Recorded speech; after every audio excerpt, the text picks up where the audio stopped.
Monsieur Jean-Bonheur Kongolo est l'invité de notre journal d'aujourd'hui. Il est candidat à la présidence de la CENI pour le compte de la société civile. Bonsoir monsieur. Bonsoir madame. Comment allez-vous? Je vais bien, merci. Nous vous recevons parce que vous êtes candidat à la présidentielle pour remplacer Nanga à la tête de la CENI. Mais la succession de Nanga à la CENI cause de sérieux problèmes même au sein de la société civile. De quel côté êtes-vous? En fait, réellement, ça ne pose pas problème, madame Myriam. Plutôt, c'est l'exercice de la démocratie. Parce que dans toute démocratie, ce sont des chocs des idées pour que la lumière puisse apparaître à la fin des couloirs. Donc, l'exercice démocratique, c'est ce qui est aussi entretenu et vulgarisé au niveau de la société civile. Donc, les opinions des uns et des autres, les fondées, valables. Mais néanmoins, nous devons nous revenir aussi par rapport à notre contexte et voir par rapport au temps qui nous reste si réellement certaines suggestions, propositions ou opinions peuvent aussi être décalées parce que nous devons respecter aussi notre constitution à la fin des jours. Mais évidemment, étant société civile, vous devez avoir le même langage pour essayer quand même de récupérer ces postes-là.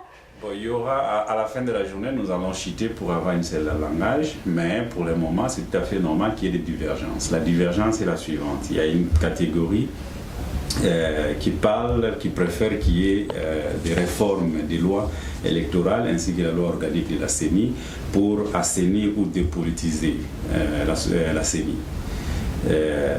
C'est fondé parce que ça vient des recommandations suite à l'évaluation des cycles électoraux passés.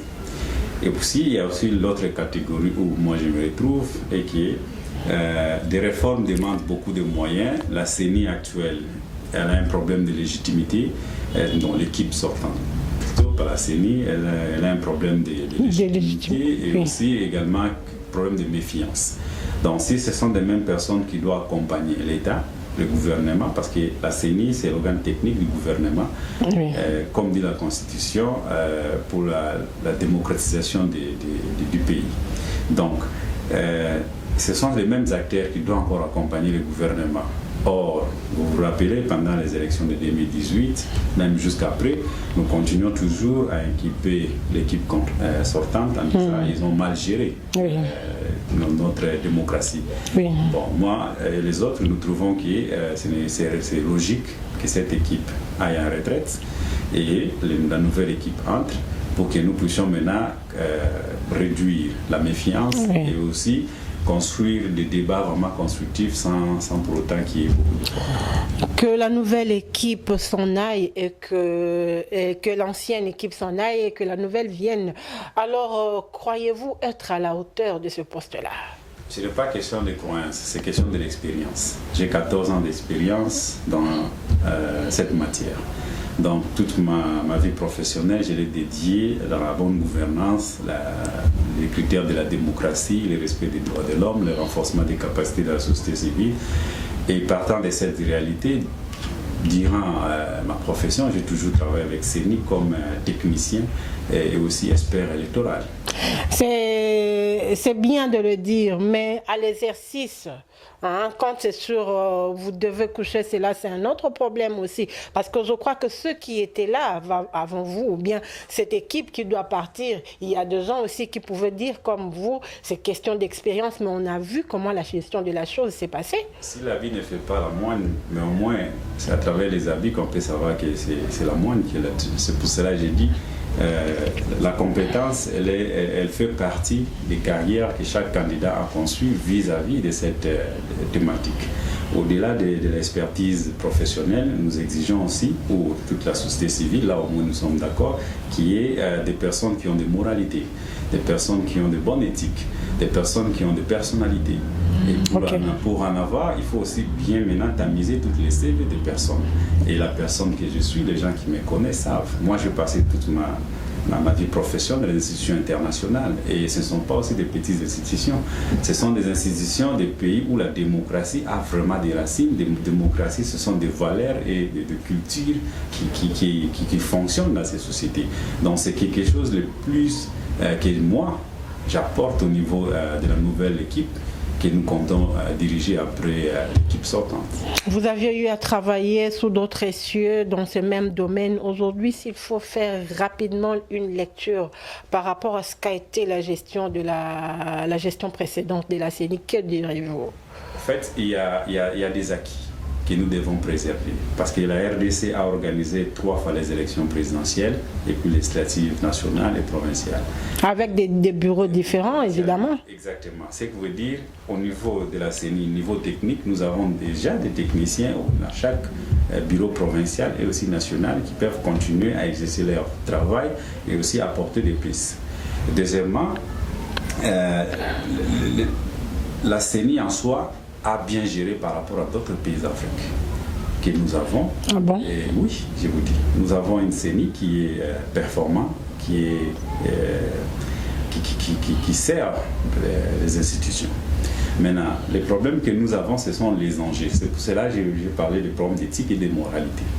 Comment les nouveaux acteurs, surtout le président de la CENI, doit surmonter certains enjeux politiques internes, parce que nous sommes une nation où nous sortons des crises armées vers maintenant la civilisation du pouvoir, et donc cela doit aussi rassurer les acteurs et toutes parties prenantes, sans pour autant la CENI devenir un instrument d'un individu ou d'un groupe d'individus, plutôt pour la population. Jean Bonheur Kongolo, vos ambitions alors pour la CENI? Mes ambitions par rapport à la CENI, premièrement, c'est de fédérer toutes les tendances. Parce que, premièrement, ce sont des partis politiques qui sont des premiers bénéficiaires au niveau des CENI. Oui. Deuxièmement, c'est la population qui veulent aussi avoir des élites ou des députés, le président de la République, des gens qui les représentent valablement, avec légitimité ou indépendance. Oui. Maintenant, cette CENI doit nécessairement partir des fichiers électoraux. Nous devons nettoyer cette fichier électoral pour que ça puisse favoriser réellement tous les électeurs puissent voter comme il faut. Oui. Deuxièmement, c'est de mettre à disposition de toutes les parties prenantes, les observateurs, les partis politiques ou les candidats, des cartographies des bureaux électoraux. Parce que c'est de là qu'ils doivent recourir pour avoir leur PV, et s'il y aura des contentieux, que ça puisse les servir. C'est-à-dire mettre la transparence et la redevabilité dans le processus électoral. Troisièmement, c'est la gestion aussi interne au niveau de la CENI. Parce que CENI, aujourd'hui, tout le monde parle de faut auditer CENI avant que l'équipe parte, et ainsi de suite. Oui, mais pour y arriver, nous devons s'assurer qu'il y ait le mécanisme de gestion et de management de CENI. Je ne vous coupe pas la parole. Vous savez, vous êtes de la société civile et évidemment les bureaux seront constitués, ont toujours été constitués des tendances confondues. Nous voyons aujourd'hui, ou bien le peuple congolais a fait une lecture par rapport à la gestion, si on peut dire même des gestions de la CENI, on peut le dire que ça a été catastrophique, mais aujourd'hui, avec cet esprit que vous avez, croyez-vous aujourd'hui arriver à offrir au peuple congolais des élections, au cas où vous seriez élu, des élections crédibles, parce que nous le savons, on sait au moins comment le peuple s'en prend à la CENI, ce n'est pas ce qui s'est passé, vous voyez. Alors, quelle confiance aujourd'hui le peuple pourrait baser sur un bureau peut-être qui va venir par rapport à tout ce qui s'est passé déjà dans ces pays, cette méfiance-là que le peuple a de la CENI. C'est vraiment une bonne observation que vous avez faite. C'est pour cela que nous disons la CENI, si vous regardez toute son histoire pendant les 18 ou 20 ans passés, oui. La CENI s'est limitée à organiser les élections. Oui. Mais que dit notre constitution par rapport à la CENI? C'est l'institution appui à la démocratie. Oui. Parmi les critères de la démocratie, ce n'est pas seulement l'organisation des élections. La CENI doit être en mesure de sensibiliser, d'informer et de former les citoyens à bien comprendre la démocratie, l'en approprier et aussi l'exiger dans le quotidien. Ce qui n'est pas le cas aujourd'hui. Ce qui fait que la CENI d'aujourd'hui, elle est victime de cette réalité parce que la population, chacun dans son coin, a son interprétation par rapport à ce qu'est la démocratie congolaise. Jusqu'à aujourd'hui, nous avons du mal à trouver l'identité parce que nous n'arrivons pas à mettre des moyens conséquents au niveau de la CENI pour que la CENI plutôt, soit l'institution appliquée à la démocratie. Vous voyez.